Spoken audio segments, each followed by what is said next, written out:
அனைவருக்கும் வணக்கம்.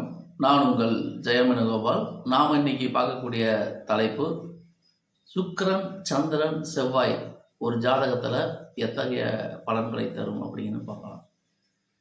சந்திரன்கிறது மனோகாரகன், செவ்வாய்ங்கிறது வேகக்காரகன், துணிச்சல்காரகன், வீரியக்காரகன், சுக்கிரன்கிறது இன்பத்துக்காரகன். அப்போ ஒரு ஜாதகத்தில் ஆண் ஜாதகமோ பெண் ஜாதகமோ இந்த 3 கிரக சேர்க்கை இணை இருந்தால் இந்த அமைப்புள்ள நபர் ஒரு கதாசிரியராக இருக்கிறாருன்னா அவருக்கு கற்பனை திறன் அதிகமாகும். ஒரு விஷயத்தை பார்த்த மாத்திரத்திலேயே கற்பனை திறன் அதிகமாக வேலை செய்யறதுனால அதை ப்ரெசன்டேஷன் பண்ணுற விதமும் சூப்பரான இருக்கும்.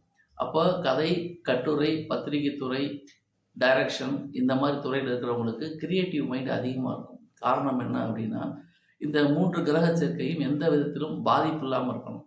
சுக்கிரனும் பாதிக்கப்படக்கூடாது, செவ்வாயும் பாதிக்கப்படக்கூடாது, சந்திரனும் பாதிக்கப்படக்கூடாது. இவை 3ம் ஒன்றுக்கொன்று ஒரே ராசிகளில் இருக்கலாம் அல்லது ஒன்றுக்கொன்று திரிகோணங்களில் இருந்தாலும் அந்த பலன் கண்டிப்பாக வேலை செய்யும். அப்போது சந்திரன்கிறது மனோகாரகன் அப்படின்னால பாதிக்கப்படாத சந்திரன் கற்பனை திறன் அதிகமாக இருக்கும். இப்போ ஒரு எழுத்தாளராக இருக்காரு அல்லது ஒரு திரைக்கதை ஆசிரியர் இருக்காருன்னா மற்றவங்க திங்க் பண்ணாத அளவுக்கு இவங்க ரொம்ப டீப்பாக திங்க் பண்ணுவாங்க. கிரியேட்டிவ் மைண்ட் அற்புதமாக இருக்கும். புதுசாக யோசிப்பாங்க.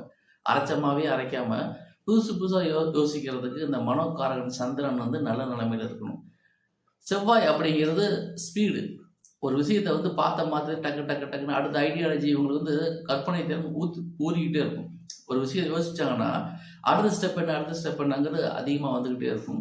அது சுக்கிரன்கிறது இருக்கிறதுனால அதை எப்படி அழகாக ப்ரெசன்டேஷன் பண்ணுமோ அந்த வகையில் ப்ரெசன்டேஷன் பண்ணுறதுக்கு இந்த கிரக இணைவு உறுதுணையாக இருக்கும். இது நாட் ஓன்லி பத்திரிகை துறை, எந்த துறையில் இருந்தாலும் சரி அவர்களுக்கு கிரியேட்டிவ் மைண்ட் இருக்கும். ஒரு ப்ரெசன்டேஷன் அற்புதமாக இருக்கும். மற்றவங்க ரசிக்கிற மாதிரி கொடுக்கறது.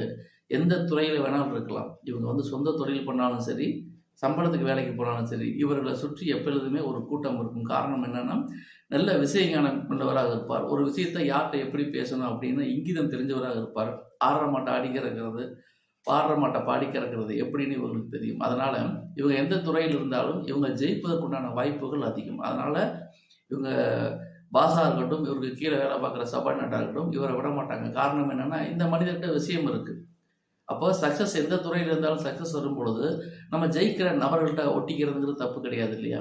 அதே சமயத்தில் தான் இந்த அமைப்புடைய நபர்கள் ஒரு கம்பெனியில் ஒரு போஸ்டிங்கில் ஒர்க் பண்ணாங்கன்னா இவருக்கு கீழே வேலை பார்க்குறவங்க இவருக்கு ஒபீடியண்ட்டாக இருப்பாங்க. ஏன்னா யாரையுமே ரொம்ப ஹார்ஷாக பேச மாட்டார். எப்படி வேலை வாங்கணுமோ அப்படி நைஸாக பேசி பாலிஷாக வேலை வாங்கி மேனேஜ்மெண்ட்டுக்கு நல்ல பேர் வாங்கி கொடுப்பாரு, கீழே ஒர்க் பண்ணுற சபார்டினேட்டுக்கும் நல்ல பேர் வாங்கி கொடுப்பாரு. அப்படிங்கும் பொழுது இவர் ஒரு பாலமாக இருக்கிறனால இந்த இணை உள்ள நபர்கள் எந்த துறையில் இருந்தாலும் சரி, தலைமை பதவியில் இருந்தாலும் சரி, அடிமட்ட தொண்டராக இருந்தாலும் சரி, மிக உயரிய நிலைக்கு வரக்கூடிய சாத்தியக்கூறுகள் கண்டிப்பாக இருக்குது. இவை முழுக்க முழுக்க பொதுவான தகவல் தான்.